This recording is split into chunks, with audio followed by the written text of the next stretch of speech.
Z1 computer. In 1936, Zeus finished the logical plan for his first computer, the B1 or B for Very Such Model Experiment Model.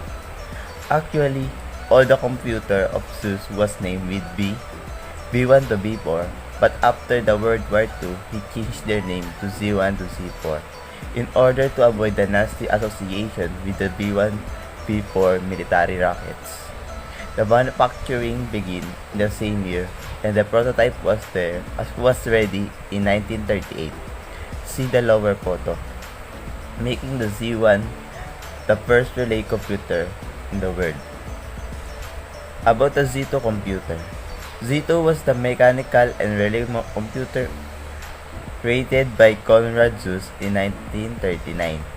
It was an improvement on the Z1, using the same mechanical memory but replacing the arithmetic and control logic and electromechanical relay circuit in contrast to the Z1.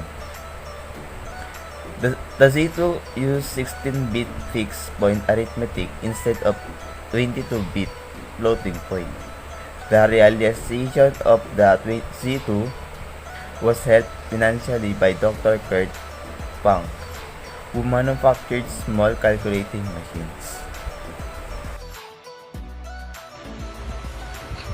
Z3 computer was an electromechanical computer designed by Conrad Zuse. Ito ang pinakaunang naimbento as a programmable computer na nabuild ng 2,000 relays and stored by punch film. Nabuo siya noong 1941 sa Berlin. Then na-destroyed siya noong 1943 during an Allied bombardment of Berlin. C4 computer was the first commercial digital computer.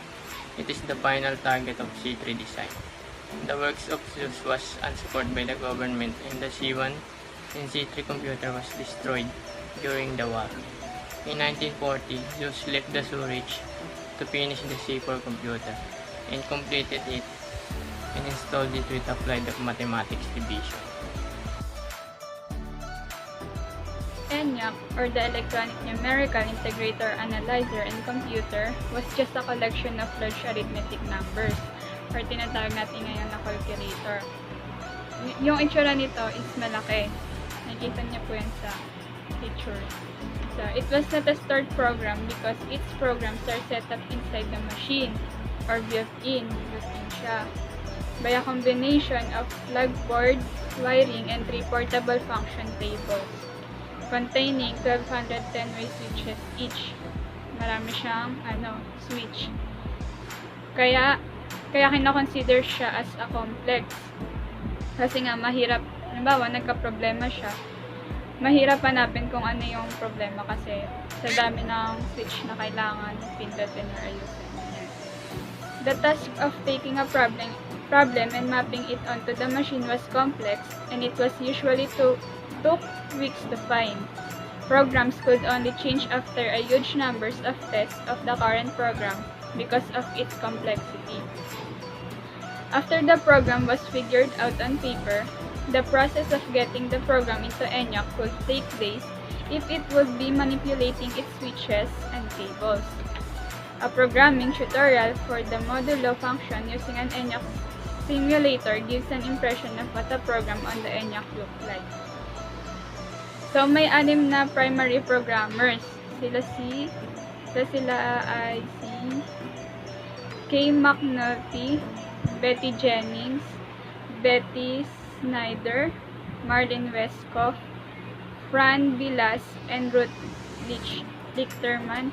So, po alam niyo yung pronunciation. They also develop an understanding of ENIAC's inner workings. Nevertheless, these women did not receive recognition for their work on the ENIAC in their lifetimes. So, puro babae pala sila, tapos hindi sila nakatanggap ng recognition dun sa paggawa nila sa ENIAC. These early programmers were chosen out of 200 women employed as computers at the Moore School of Electrical Engineering at the University of Pennsylvania. Ayun, parang Yung kalaban nila ata sa is 200 women. Parang kasama na sila doon tapos sila yung napili. Yung 6 na yon. The job of computers was to produce the numeric result of mathematical formulas needed for a scientific study or an engineering project. So, ayun lang po. John William Mauchly was an American physicist, and John Adam Press Eckert Jr. was an American electrical engineer and computer pioneer. They are the ones who invented the ENIac. First, ENIac design and construction. ENIac's design and construction was financed by the United States Army Ordnance Corps Research and Development Command, led by Major General Gideon M. Burns. The total cost was about $487,000, equivalent to $7,185,000 in 2019. ENIac was a modular computer composed of individual panels to perform different functions. 20 of these modules were accumulators that could not only add and subtract, but hold a 10-digit decimal number in memory. Numbers were passed between these units across several general purposes buses. In order to achieve its high speed, the panels had to send and receive numbers, compute the answers, and trigger the next operation, all without any moving parts. Key to its versatility was the ability to branch. It could trigger different operations depending on the design of computer result. And third, feasibility of the thermonuclear weapon. ENIac was designed and primarily used to calculate artillery firing tables for the United States Army Ballistic Research Laboratory, which later became a part of the Army Research Laboratory. Its first program was a study of the feasibility of thermonuclear weapon.